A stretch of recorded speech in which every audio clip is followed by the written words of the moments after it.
last night you weren't there, but I was doing Wrapped, hosted by Witchy Craft. Hi, Witchy, at Jacques Cabaret, and the show started about an hour late. So yeah, it was a fun time. But no, the show itself was great though. Like once we actually got started, it was awesome. What you don't know is I actually was there. I popped in, said hi. Oh, you did? It's part of running the place. You know, the ATM goes down. Guess who's got to fix it? You heard it here first. Coming to save the day. Yeah. No, the show itself was awesome though. We had to do like our top song of the year from our Spotify Wrapped playlist or Apple Music if you're one of those girlies, or Amazon, whatever the hell you use. But my top song was Purr by Slater. I was like, wow, this is not telling of anything. So, but yeah.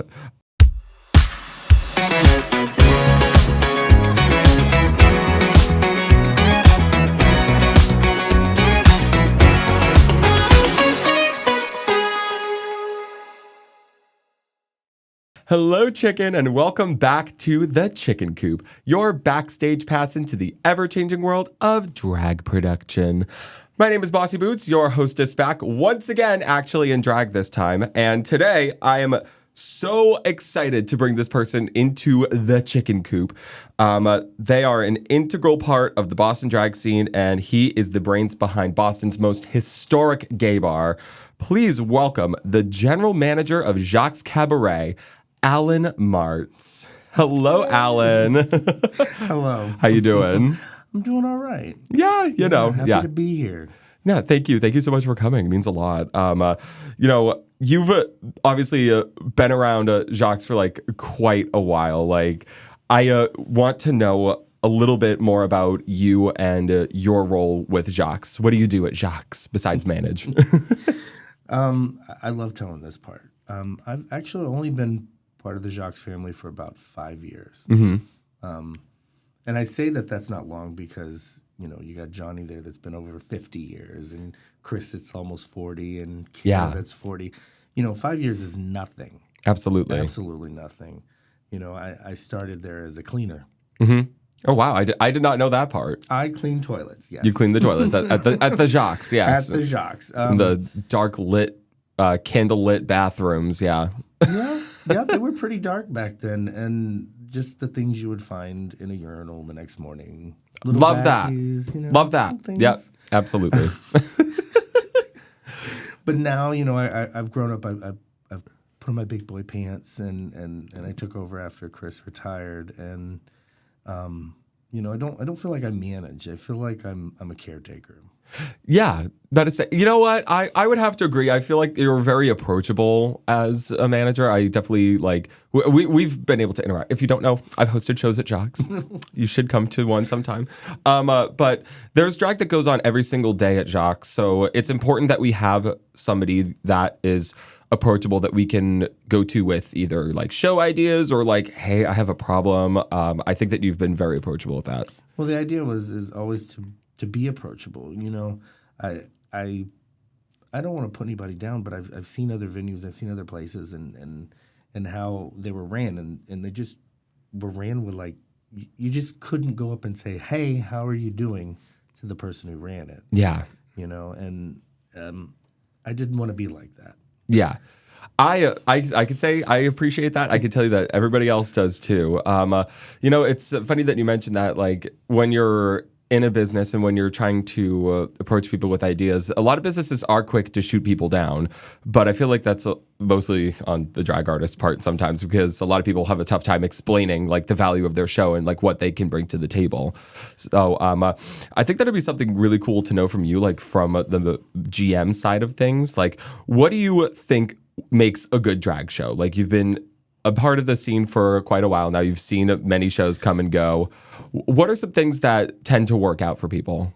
So just what I look for now is something different, because that's what people want to see. You know, if you want to see traditional drag, you can come on a Friday or Saturday night. Now, the Dollhouse is fantastic, don't get me wrong. Yes. But who wants 7 nights of just traditional pretty drag? Exactly. Yes. We want different things, you know. And you mentioned Witchy Craft. Yes. And I love Tippin' Dudes. Yeah. I love the show. It did so well. I had to move it to a night that could draw more people in. Love that. Love that. See? Congratulations, Witchy. Yeah. See what happens when you put in the work, people? Hello. And it's I love seeing shows graduate to a busier night. Yeah, absolutely. Everybody starts on a Monday and they go, oh, well, what can I do on a Monday? Well, let's see what you can't do on a Monday because Totally. maybe a Thursday's opening up. Maybe I have space on a Saturday, Yeah. Tara's Cannabis Cabaret started in the basement.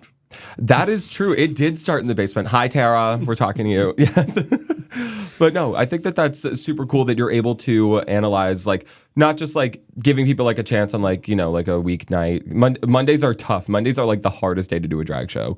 Monday and Wednesday, I would say, at least in Boston. I would say it's tough. So I think that's really good that you also give people the opportunity to have that space to grow, to really see what they can do to push the limit. Well, I have to remind everybody, as a caretaker, it's a community space. Granted, it is owned by somebody else. It's been owned by a family for many, many years. Yes. But they also understand that it's the community that supports the space. Absolutely. That's something really important to know. And that's something that makes Jacques so different too. For those of you who are watching who have never been to Jacques, one, you're missing out. And two, it really does feel like the community runs that place. It really does feel like whenever we walk in, we know that we've all been on stage there, that we all get to go backstage downstairs, have a space that is doors wide open and welcoming to anybody that rolls through. I had a previous performer there, and they performed in the 80s. Oh, wow. They came in, watched a show, and I'm not going to name them because... Yeah, no need. they don't really put that out there anymore that they performed there, but when they walked in, they said, it feels like home. It feels like it did in the 80s when I performed here. Yeah. And that was the most heartwarming thing you could say to me that night. I was walking on cloud nine the rest of the night. I didn't care who was, doing Yeah, what. absolutely. Well, I feel especially considering you're still pretty new to the whole management thing. You've only been the GM for a year now? A little over a year. I've managed other things, just not, I guess, gay bars. Yeah. Well, I would love to dive into that. Where else does your background stem from? What led you to Jacques, actually? That's interesting. I have probably the most interesting background.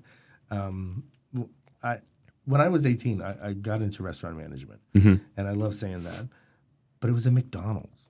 It was a McDonald's, So, it corporate chain, yes, corporate chains and stuff, and I did very, very well there and moved up very fast. But I said I need to go to college. I want to do something different. Yeah, yeah, absolutely. And I left the state I was in. I went back to where I grew up and went to college, and I got a bio degree. And I was like, I'm going to be a doctor. Let's go to medical school. And yeah, I saw the price. Yeah, okay, absolutely. To be Yeah, fair, I saw the price, and I was like, I'm going to be in debt the rest of my life. And I got out of that. I said no, I can't do that anymore. And I got into a small little startup.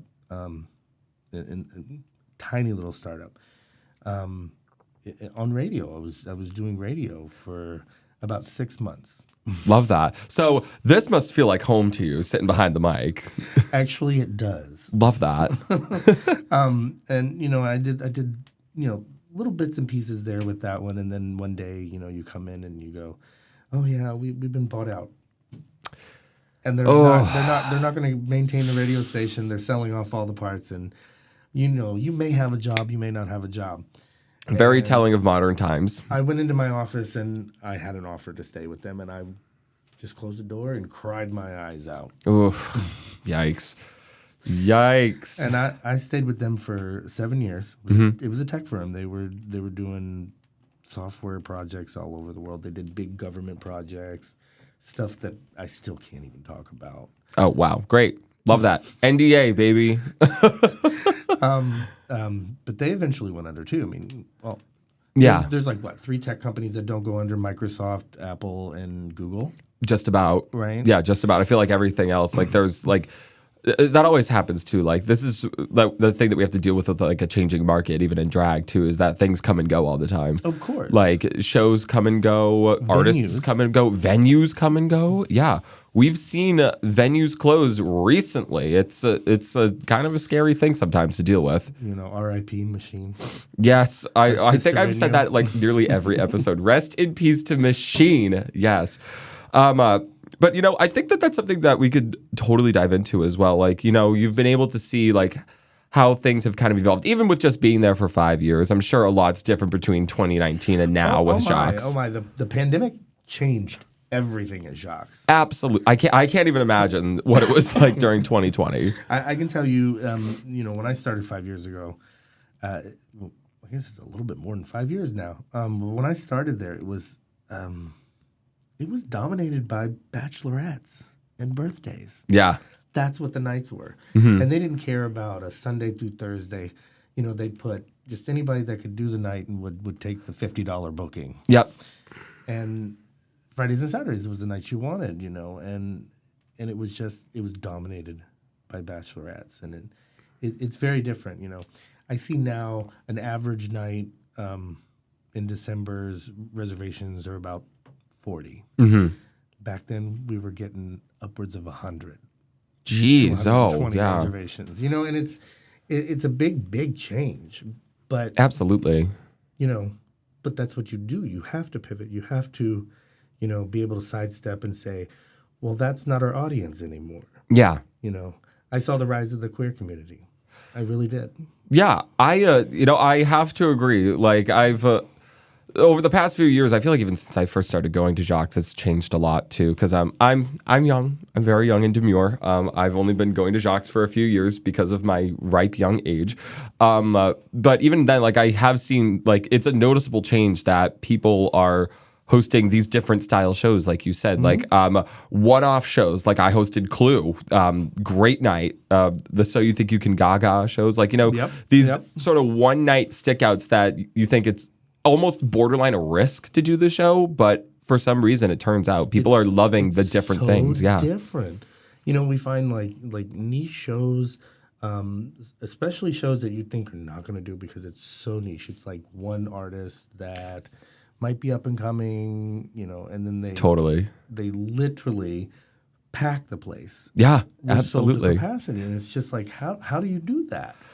You know? I think one of the craziest examples. This was kind of recent, and the sequel is coming up. By the time this airs, it will have already happened. But downstairs in the basement at Jacques Underground, there was a Sonic the Hedgehog themed show. Yes, and yes. I didn't think that it was going to do bad, but you know, like when you host a basement show, I feel like word can only get out so far sometimes. You know, it's like the second venue at Jacques, you know, especially when there's like another show going on upstairs. And I think like Dollhouse was happening upstairs or something like that. I think it was like a Friday. And, but nope. Packed house, full capacity, sold out tickets in advance, no tickets at the door. It was crazy for Sonic the Hedgehog. Like cult followings like that make a great drag show. Yes, they do. Yes, they do. You know, and you speak of the underground. Yes, I do. There's a lot of changes that are happening for the underground. Can you spill any of those details that are actually? Yeah, I kind of want to get it out there. Please, tell us more. So you talk about battling 2 floors with different shows. Yes, and to be honest with you, you know, the Sonic is very rare to get both floors sold out. Yes, it's not like it was 5 years ago, 20 years ago when we could sell basically the same show on 2 floors at the same time. Yeah, and sell it out. So. We are redoing the basement. It's not going to be a show venue anymore. Oh, really? We're going to turn it into the Underground, a nightclub. The Underground, Jacques Underground will be underground. Wow, that's crazy. When is that happening? Roughly, we should be opening sometime in January. I don't have a hard date for that one.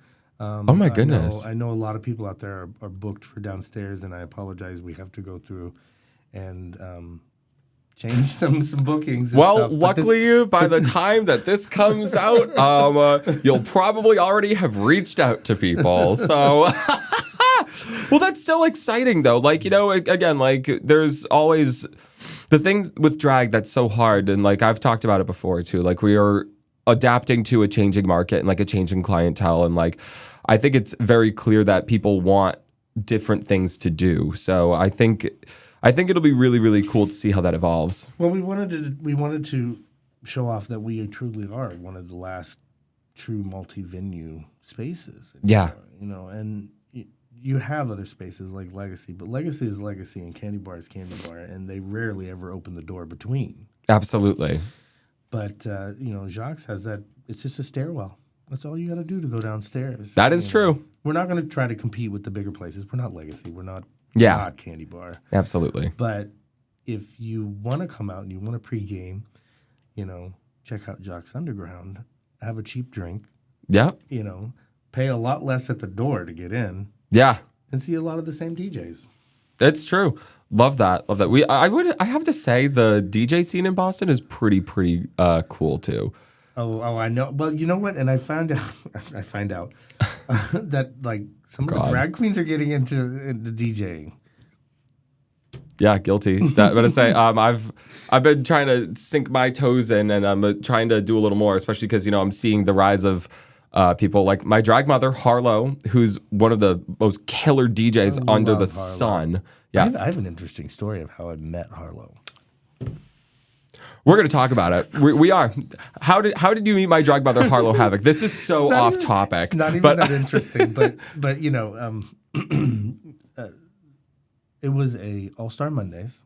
Oh, yep. Back at Machine. Yep. And I was sitting on the big speakers in the big room off to the side. Yes. And Harlow comes up to me and goes, "I'm gonna need your help carrying me from the stripper pole to the stage." And I go, "Did that bitch know you then?" What?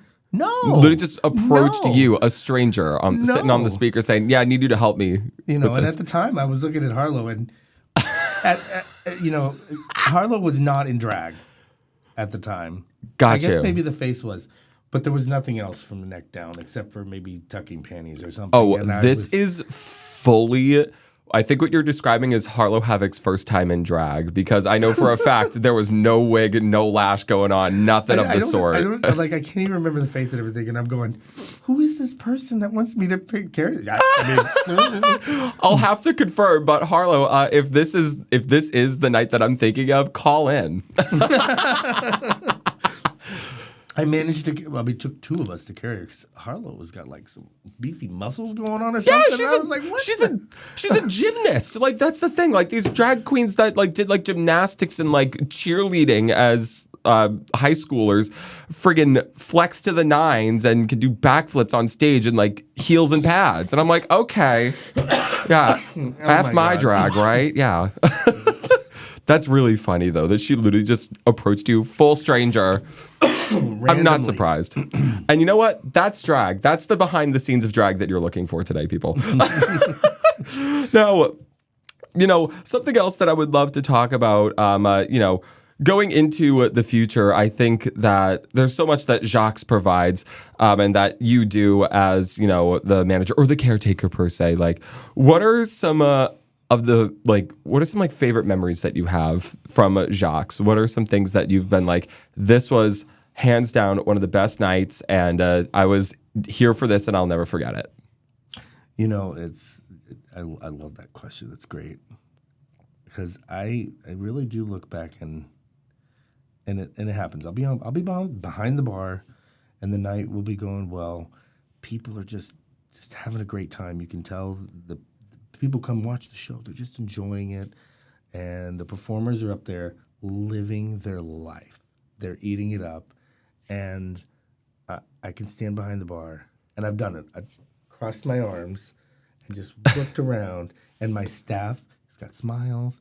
The people got smiles. And I'm like, those nights are the perfect night. Yeah. And it happens a lot. You know what? I completely agree. It happens a lot. I mean, it doesn't even matter what night it is, You've met Tony, right? Yes, I love Tony. Hi, Tony. Tony's one of those ones. He works with me on my weekdays. Yes. And those are usually myself and a security guard. Yeah. That's him. Spreading the coronavirus, I see. Sharing it with you. So it's funny because I see him on a Monday night. Things are going well. He'll go make coffee and he'll grab his firefighter coffee cup and walk around because he's like, he goes, "This is not a community where I have to worry about a fight or worry about somebody." Yeah, you know? for the most part, yeah. Like, obviously, we take security very seriously. Don't come and try and be an asshole at a drag show because I will end your life before the security guard can. That's the point. That's the thing. Remember this. I got to say this. Remember this. It's not security you got to worry about. It's the drag queens. Oh, I would skin someone alive if I could.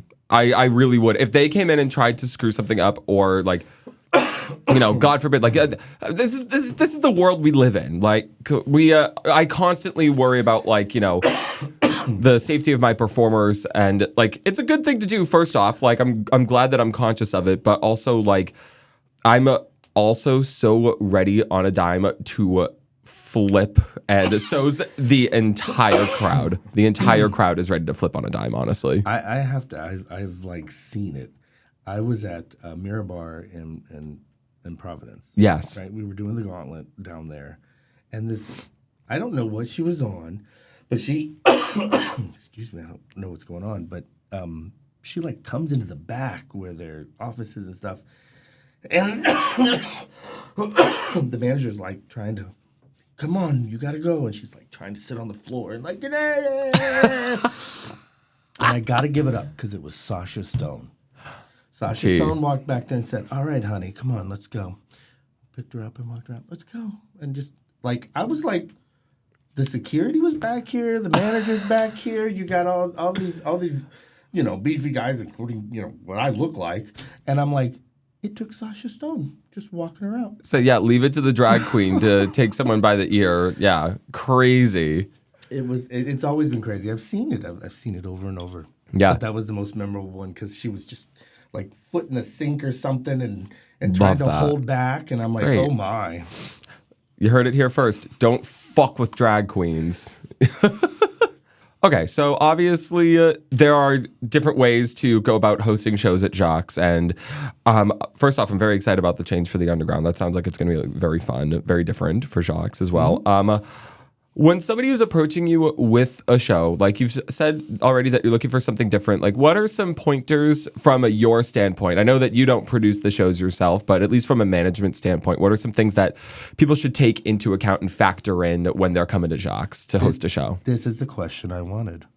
T. So with the changes, because there's no more Underground, we've opened up a single night a month for new drag artists who want to host, who want to bring ideas to the floor. Sweet. And what I say to them is always think outside the box. Think from an audience vantage. What does somebody want to see? You know, anybody can put together the traditional drag show, you know. It's true. But what makes yours different?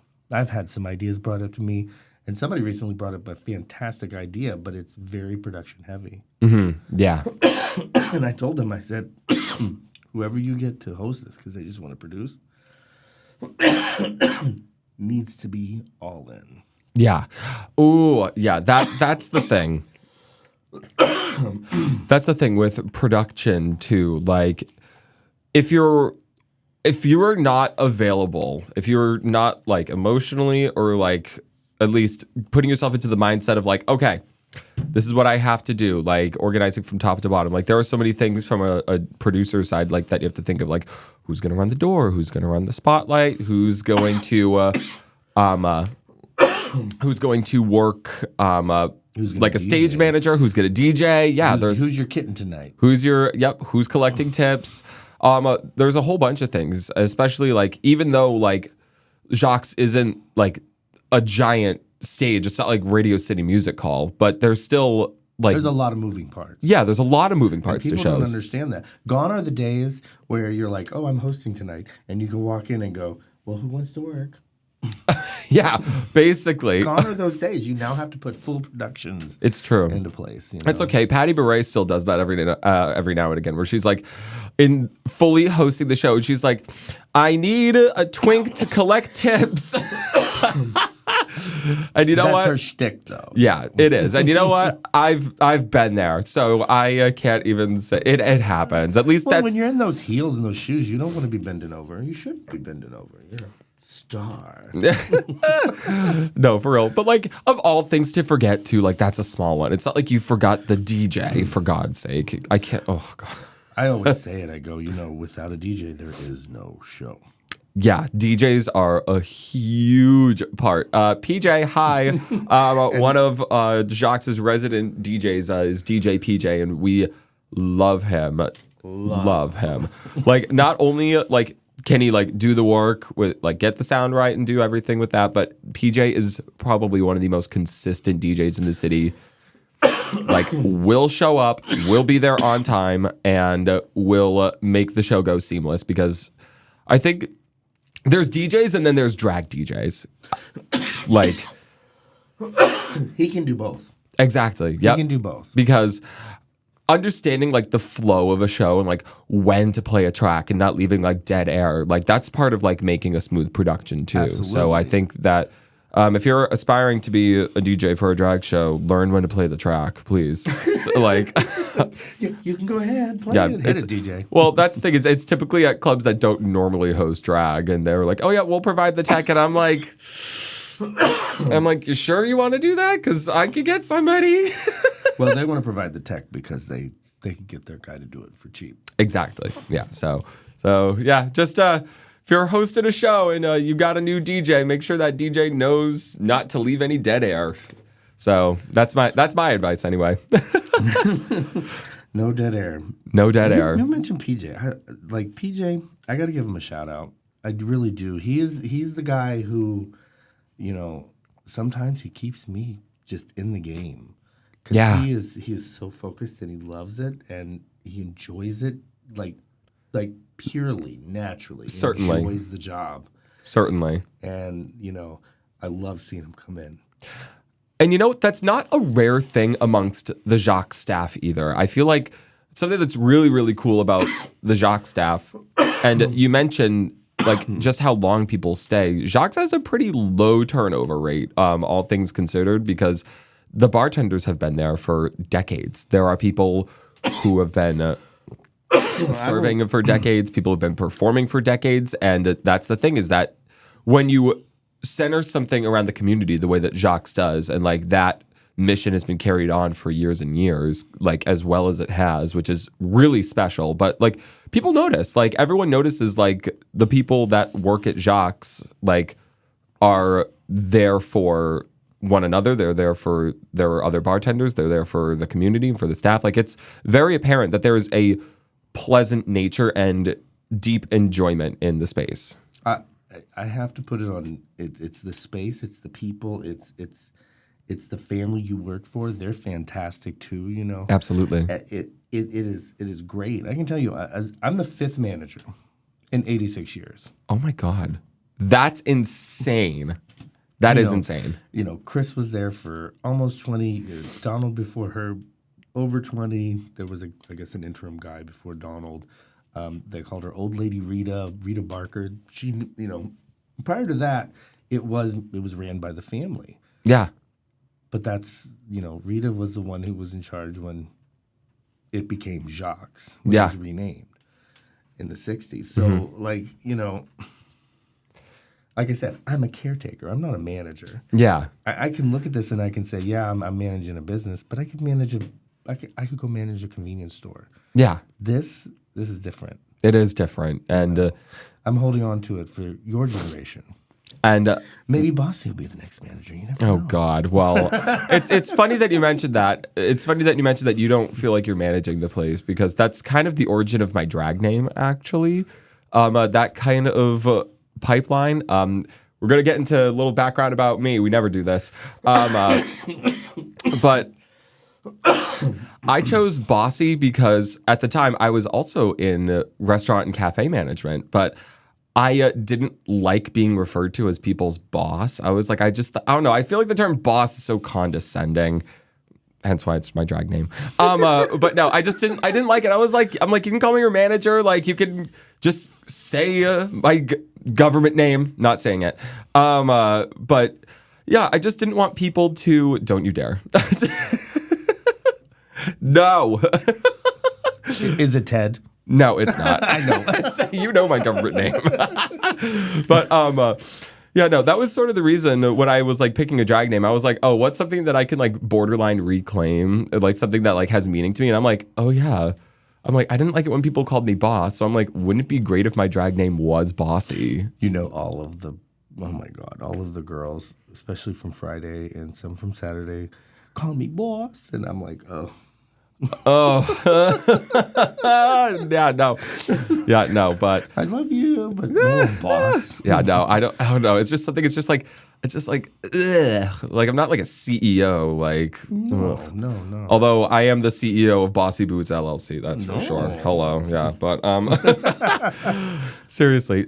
Well, I think that's all that we have time for today. But Alan, thank you so much for coming on.